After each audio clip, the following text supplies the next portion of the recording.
విధానం ఇండియన్ కరెన్సీలో ఎప్పుడు జరిగిందయ్యా అంటే that has taken place in 1946. So first demonetization of Indian currency took place in 1946. So please note it. RBI governor signature appears on ₹10 notes and first denomination of Indian currency took place in 1946. First demonetization of Indian currency took place in 1946. So అంటే పునశ్చరణ చేయడం అన్నమాట. Next, Indian currency was last demonetised అంటే ఎప్పుడు మార్చిందంటే 1978లో మార్చారు, మళ్ళీ తర్వాత మార్చలేదు. So Indian currency was last demonetised in 1978. Sir మరి ఎక్కడ తయారైతాయి సార్ పైసలు?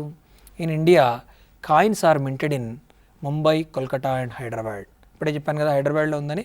In India coins are minted in Mumbai, Kolkata and Hyderabad. So please note down, Indian currency was last demonetized in 1978. In India, coins are minted in Mumbai, Kolkata and Hyderabad. Next, currency notes in India are printed and supplied by. నాణ్యాలు తయారయ్యేది ఇక్కడ, మరి currency notes ఎక్కడ తయారవుతాయి sir? In printed and supplied by security press Nashik. So currency notes అనేది నాసిక్లో తయారవుతాయి, ఎక్కడ? Security ప్రెస్లో.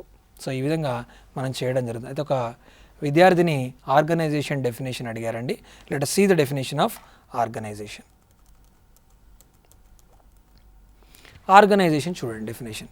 The structural relationship between the various factors of an enterprise is known as organisation.